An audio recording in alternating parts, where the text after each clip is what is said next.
Nós vamos dar início ao nosso primeiro Tumor Board, caso clínico de neoplasia de mama, com interação do Watson for Oncology.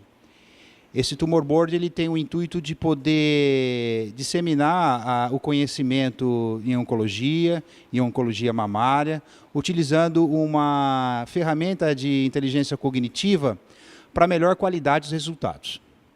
Eu agradeço a equipe aqui conosco presente, Dr. William Dávila Delgado, mastologista, Dr. José Roberto Salinas, mastologista, doutora Ana Tarsila Fonseca, radioterapeuta, Dr. Eduardo Aguiar, head da área médica Mundifarma. Esses são os elementos que vão compor toda a nossa discussão do caso de hoje. Os conflitos de interesses do moderador. Primeiramente, o NAIC foi a primeira instituição do estado de São Paulo a adquirir a plataforma Watson for Oncology. Essa plataforma foi idealizada pela IBM e com a tutela do Memorial Sloan Kettering, um centro de referência e tratamento de câncer, e com a disseminação da plataforma através da Multifarma no Brasil. O importante disso é você ter uma referência de qualidade e de forma atualizada de centenas de artigos que nós podemos discuti-los e trazê-los para os pacientes. É uma grande satisfação para nós poder ter essa plataforma aqui conosco e utilizar nos nossos pacientes e utilizar de forma como discussão de casos, tratamentos comparativos e principalmente segurança dos pacientes por um controle de efeitos colaterais bem pautados. Inicialmente, esse caso foi encaminhado pela equipe de mastologista citada, uma paciente de 40 anos de idade, pré-menopausada, nódulo palpável ao exame clínico, sem comorbidades, histórico familiar negativo e com prótese mamária bilateral. Ela chegou ao consultório do mastologista com um nódulo palpável de torno de 2 centímetros na união dos quadrantes, a 0 horas, com axila negativa. Eu queria ouvir a opinião dos mastologistas, Dr. William, Dr. Salina, um caso desse, a discussão cirúrgica, qual que seria inicialmente? O que nós podemos pensar de opções? Bom, essa paciente, a questão da prótese, na verdade, ela acaba limitando um pouco a questão da abordagem cirúrgica, né? Quando você tem uma paciente com prótese, o seu olhar já é um pouquinho diferente, porque você tem que pensar tanto na questão oncológica, no tratamento em si, mas também na questão estética, já que é uma paciente que procurou colocar a prótese, ela também está preocupada com esse fator que é a questão estética, né? Mas, lógico que a questão oncológica, acima de tudo, né, tem que vir em primeiro lugar. Mas, no caso específico dessa paciente, o tumor ele era um tumor superficial, então ele foi facilmente palpável até pela própria paciente, né? E não era aderido a nenhuma região, mesmo da prótese, né? Mas, em termos de tratamento cirúrgico, poderia-se pensar numa quimioterapia neoadjuvante para tentar preservar essa mama e fazer uma cirurgia conservadora. Mas, levando em conta a idade da paciente, é uma paciente jovem, pré-menopausada, os fatores de risco são fatores importantes, foi colocado para essa paciente as duas possibilidades. A gente costuma sempre discutir realmente com a paciente as possibilidades cirúrgicas, colocando os prós e contras das duas vertentes aí da questão da cirurgia. E nesse caso dessa paciente foi colocado a questão da mastectomia, já que a gente não iria aproveitar essa prótese, porque a prótese estaria assim, em contato, né, ou muito próximo à área tumoral, e o aproveitamento dessa prótese poderia gerar, às vezes, algum implante de células tumorais ou alguma coisa assim. Então, a princípio, se pensou na questão da quimioterapia neoadjuvante, retirar o quadrante e trocar a prótese. Mas ela teria também que fazer depois a questão da radioterapia, né, e toda essa questão dos fatores de risco pré-menopausada. Então, foi colocada também a opção de se fazer ou pensar numa mastectomia. Retira a prótese, faz uma mastectomia e aí faz a reconstrução. E foi o que, na verdade, foi realizado, né? Discutimos com a paciente e ela acabou optando. Tanto que, posteriormente, 2 anos depois, ela fez a opção também de fazer a mastectomia contralateral, como preventiva. Bom, dando sequência, doutor Salinas, uma observação. Marcelo, até acho que serve não só para esse caso, né, mas um caso como esse, né? Uma paciente que ela é jovem, uma paciente que ela é vaidosa, já usa o implante mamário.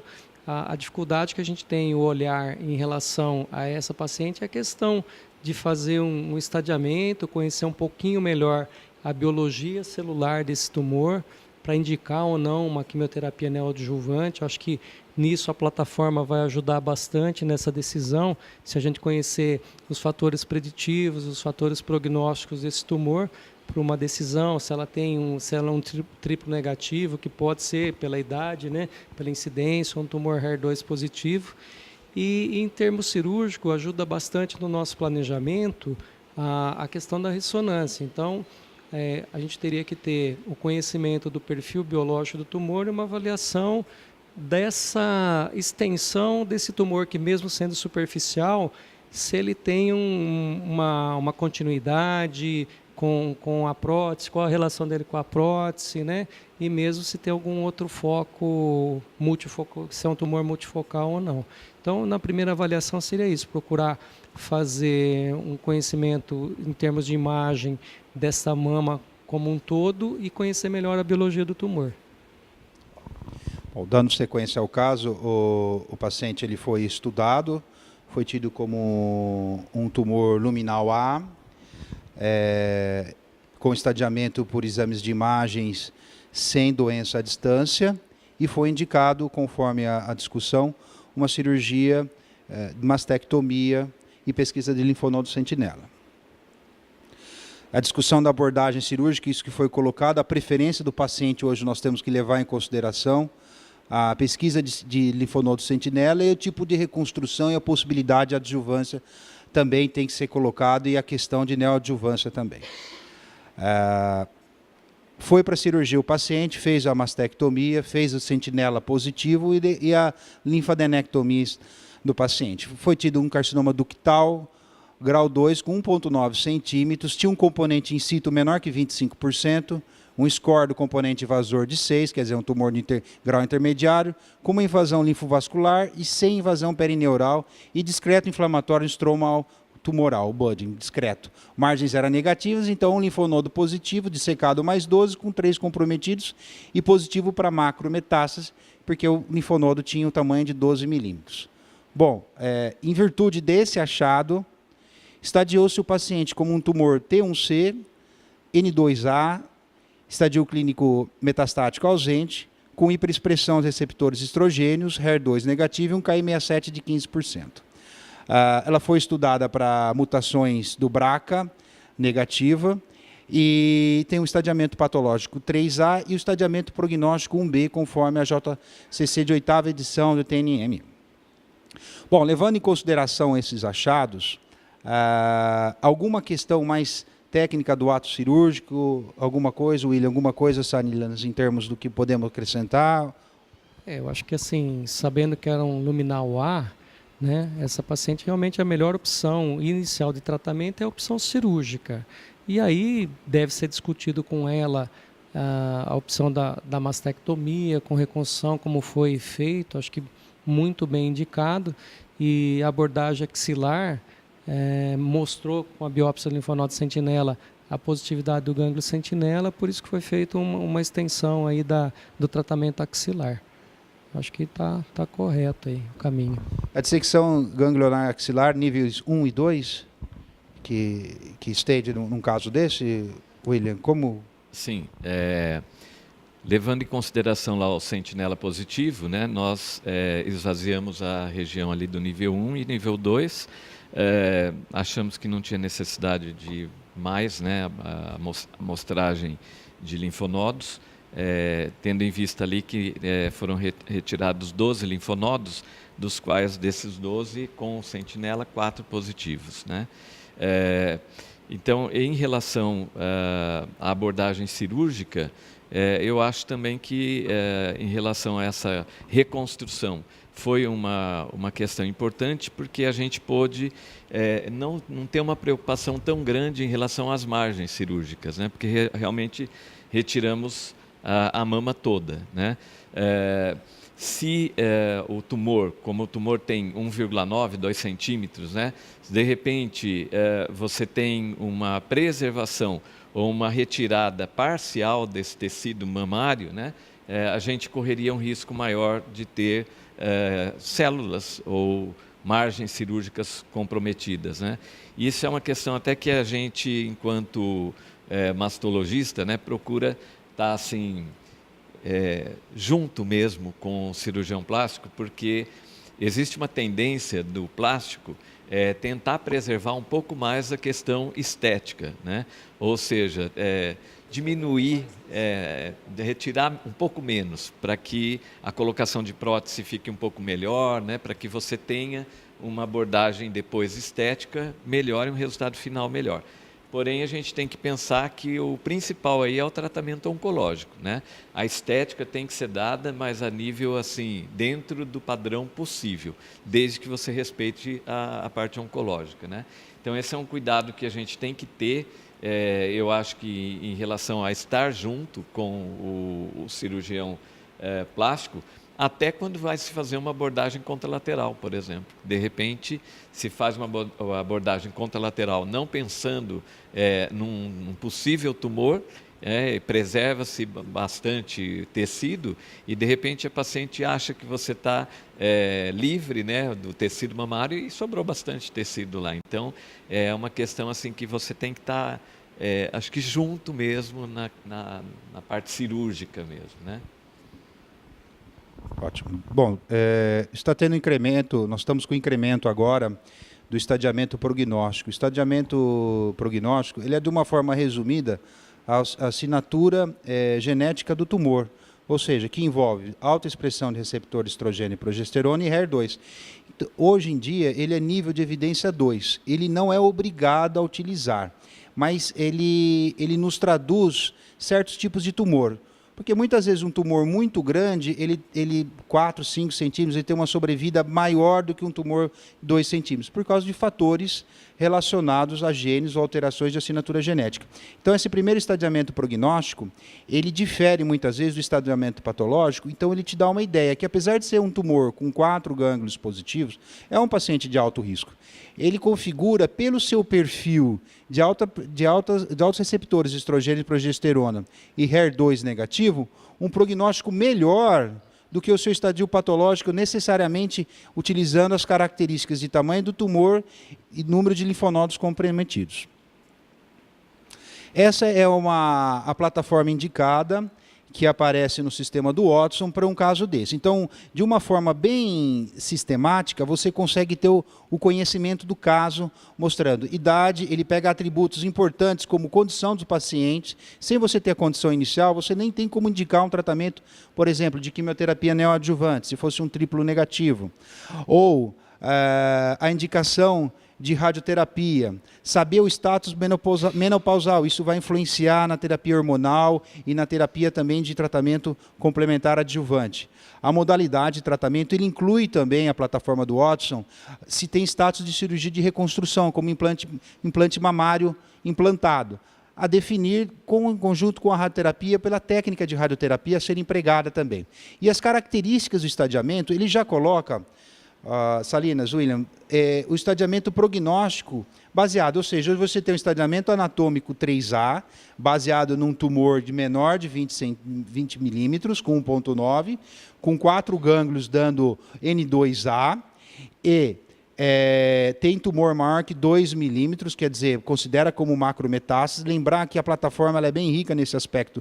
Quando você tem N0 mesmo, você pode ter cluster de células neoplásicas, que são tumores menores que 0,2 milímetros no implante ganglionar, e isso caracteriza um PN0I+, que na verdade o prognóstico é o mesmo que o PN0, e você tem a micrometástase, que é maior que 0,2 milímetros e até menor que 2 milímetros. E aí você tem, a partir daí, o macrometástase.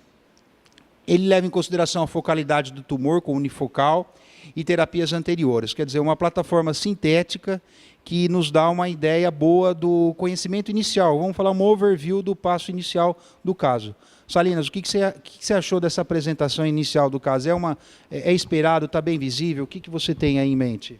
Não, acho que está interessante, né, essa questão de você fazer o planejamento pensando não só que ela tem uma doença linfonodal que chama atenção, mas ela tem outros fatores que fazem com que o prognóstico seja um pouco melhor do que inicialmente você imaginaria, né? Que uma paciente com estadio 3, com uma axila com 4 linfonodos positivos, né? Uma paciente jovem, então é uma paciente que preocupa do ponto de vista prognóstico, né?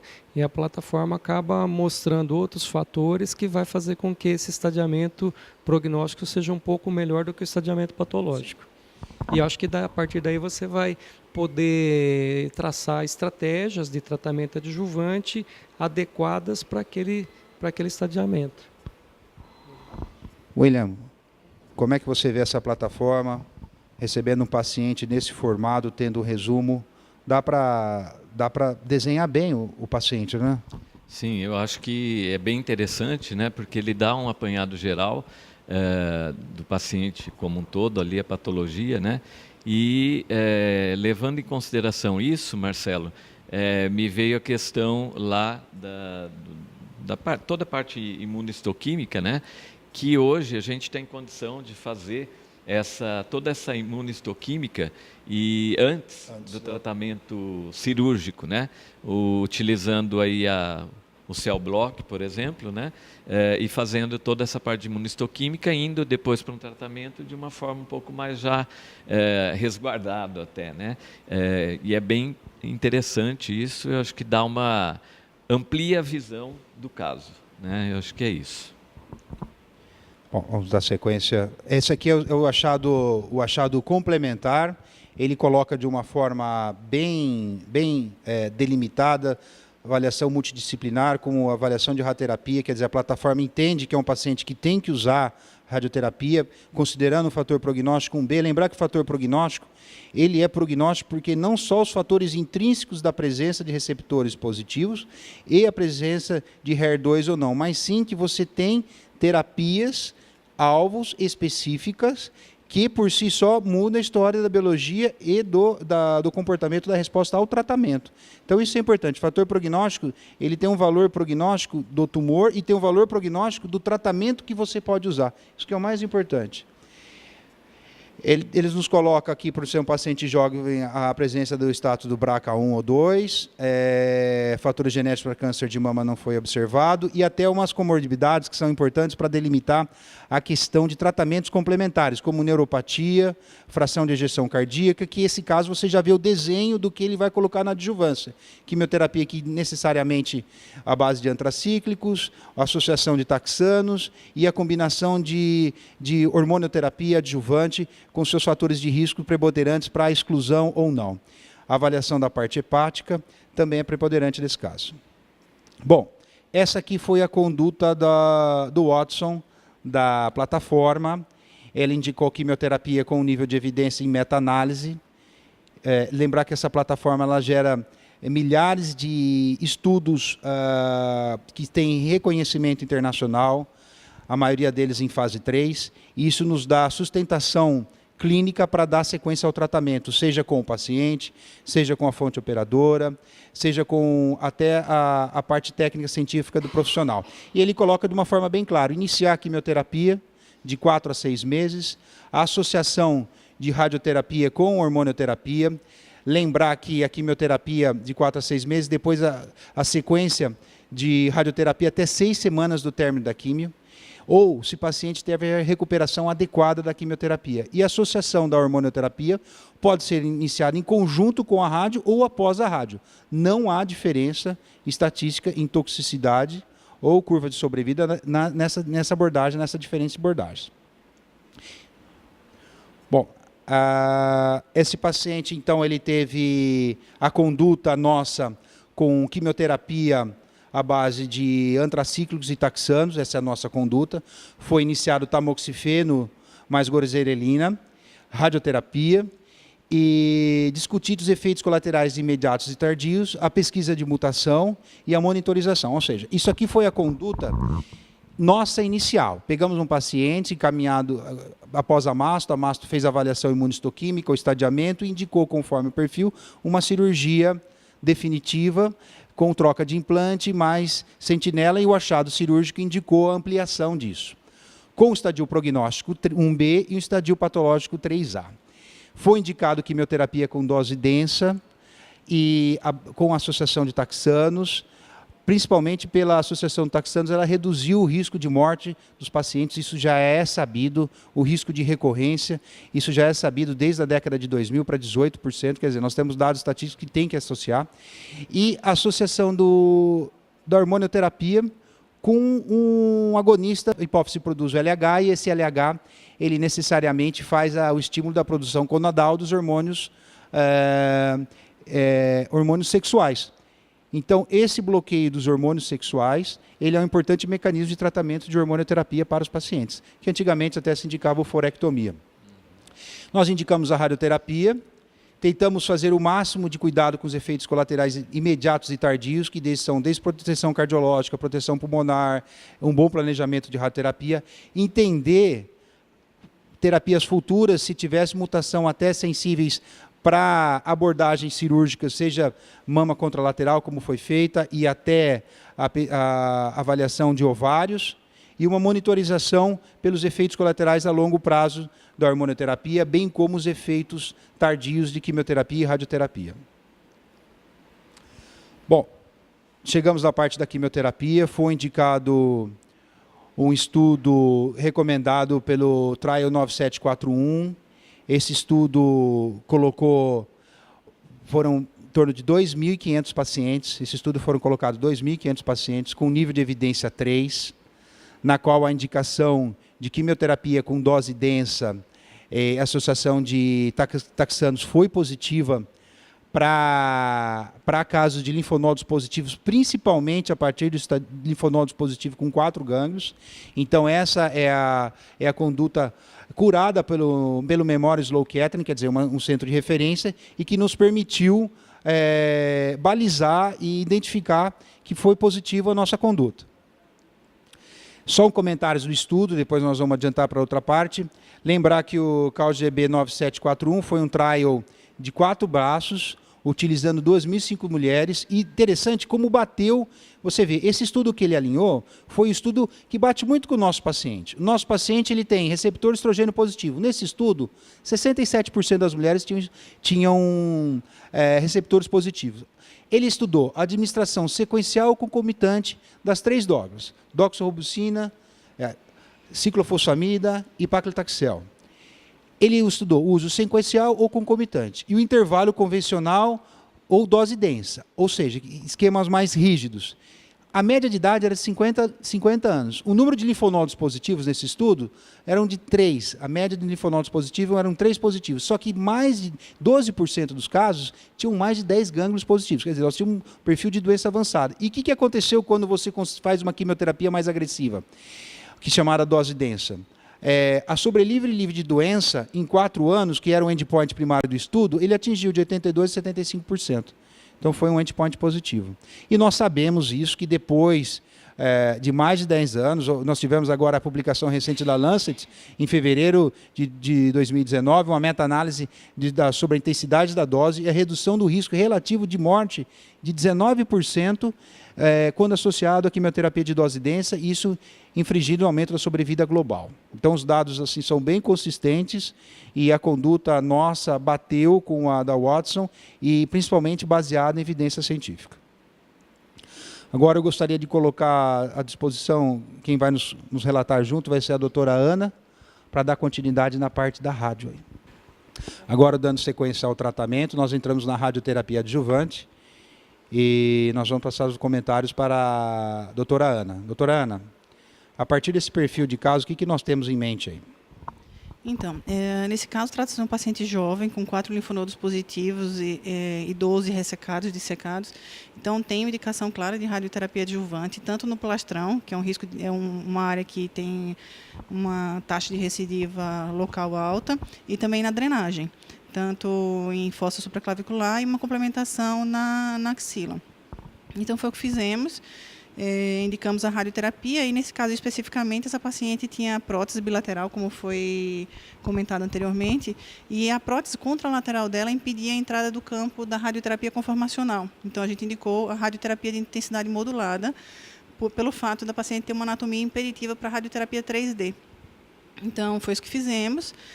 O tratamento transcorreu sem nenhuma intercorrência e ela terminou tranquila, com radiodermite grau 2 e grau 1, muito bem. Recuperou também da radiodermite muito fácil. Vamos dar sequência aqui. Então, indicado e realizado em MRT, iniciado 4 semanas após a químio, um caso com 4 gânglios positivos, quer dizer, indicação absoluta, sabendo que há aumento na sobrevida câncer específico. Bom, esse aqui é o primeiro desenho. Ana, você gostaria de comentar alguma coisa nesse aspecto? Não? Aqui, nesse caso, essa prótese contralateral é o que tornou a indicação do MRT clara, porque ela me impedia de entrar com os campos tangentes na radioterapia 3D. E aqui são as curvas de isodose de radioterapia, mostrando tanto a irradiação do plastrão mamário, como também da drenagem, fossa supraclavicular, nível de axila 3, 2 e 1. Tá?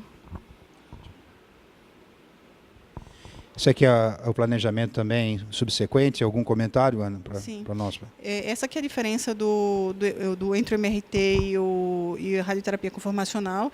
Na radioterapia conformacional, normalmente usamos campos tangentes para a mama e para o plastrão, e um campo anterior ou com complementação posterior na fossa supraclavicular. E no MRT não é isso o propósito, a gente usa uma composição de campos, e com isso eu consigo distribuir a dose, nesse caso especificamente, mantendo uma toxicidade aceitável em pulmão, coração, que é importante, e isso vai se refletir nos efeitos tardios da radioterapia. Bom, dando sequência ao caso, isso aqui foi o que foi curado o que foi indicado pelo Watson, curado pelo Memorial Sloan Kettering, e aí a literatura publicada, ele puxou os efeitos da radioterapia após mastectomia em pacientes com cirurgia da mastectomia axila, 10 anos de taxa de recorrência e 20 anos de mortalidade, uma meta-análise incluindo 8.135 pacientes em 22 trials. Alguma coisa a comentar, Ana, por favor? Esse trabalho é muito importante, porque é do EBCTG, e ele foi uma meta-análise que avaliou 22 estudos randomizados e incluiu cerca de 8.000 pacientes. E esse trabalho tirou uma dúvida que existia anteriormente, que era a dúvida quando você indicava a radioterapia em drenagem, principalmente, com 1 a 3 linfonodos positivos. E ele tirou essa dúvida, ele demonstrou que tem benefício, tanto ele reduziu taxa de recorrência local, sobrevida livre de câncer específico, sobrevida global. Então, assim, não existe mais a dúvida, entre 1 a 3 linfonodos indico ou não a radioterapia.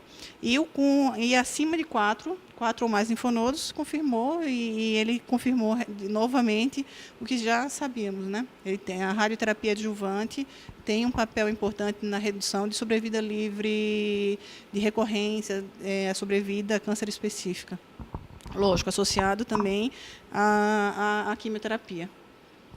Então, nós podemos perceber que foi uma evidência bem robusta, curada pelo Memória, né? Foi uma evidência bem robusta nesse aspecto aí, colocando a radioterapia na parede torácica e linfonodos abrangentes. Dando sequência ao caso, foi indicado a adjuvância com hormonoterapia, como mostrado anteriormente, né? A hormonoterapia, nesse caso, indicado por 10 anos, com o análogo LLH-RH, com tamoxifeno, dose habitual 20 mg dia. Nesse caso, nós optamos por fazer gozerelina 10,8 mg subcutâneo trimestral, apresentação trimestral, e isso tem embasamento. Tem embasamento em mais de 60 trials, 80.000 pacientes da utilização do tamoxifeno. Ele reduz o risco anual de recorrência em 41% dos pacientes hormônios positivos. E o estudo Atlas, ele veio nos indagar sobre 5 a 10 anos de hormonoterapia. E olha que interessante, nós somos curados o programa nos informou 10 anos de hormonoterapia. E qual é o paciente de maior benefício de extensão de 10 anos? São os pacientes, principalmente mulheres na pré-menopausa. Né? E foram os pacientes que mais tiveram benefício de tamoxifeno por 10 anos, e principalmente aqueles pacientes que não vão conseguir, por algum momento, fazer uma transição ou tolerância para os inibidores de aromatase. Então, esse estudo ele é bem robusto, ele coloca que a hormonoterapia, chegando a 10 anos, que é o benefício, é independente do status menopausal, ou seja, pré ou pós-menopausa, e ele tem um benefício grande nas mulheres pré-menopausadas, principalmente daquelas que não conseguem atingir o switch, que não atinge o switch por inibidor de aromatase. Nós estamos mostrando agora uma recomendação que aparece no Watson, de como lidar com os efeitos colaterais do paciente. Ou seja, a partir de agora é segurança do paciente. Então, de uma forma bem explícita, você percebe que ele determina em grave, moderado e leves efeitos colaterais. Ele já coloca contraindicação absoluta, como um tromboembolismo, e ele coloca fatos importantes, como precaução, câncer uterino, risco de reprodutividade, irregularidade menstrual. Então, é importante isso, porque hoje em dia, como a medicina é multidisciplinar, principalmente a área oncológica, quem vai ter acesso a isso é o paciente, o farmacêutico, a enfermeira oncológica. Então, você consegue falar e padronizar numa mesma linguagem. E até para o paciente ter segurança do que está sendo feito e os efeitos colaterais esperados do tratamento em vigência.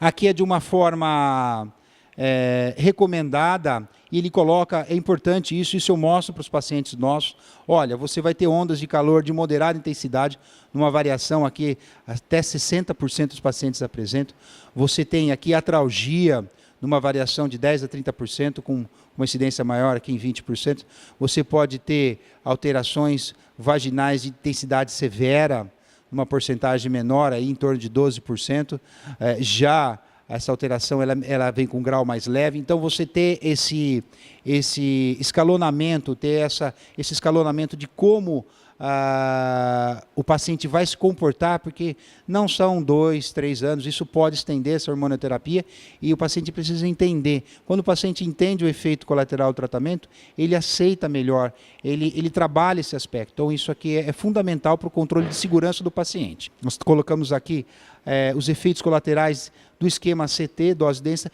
Então, bate com aquele achado inicial da preocupação com a parte cardiológica, em ter um ecocardiograma, uma fração de ejeção, e você vê que a severidade do tratamento chega até em 20% de cardiomiopatia. Quer dizer, não é desconsiderável isso.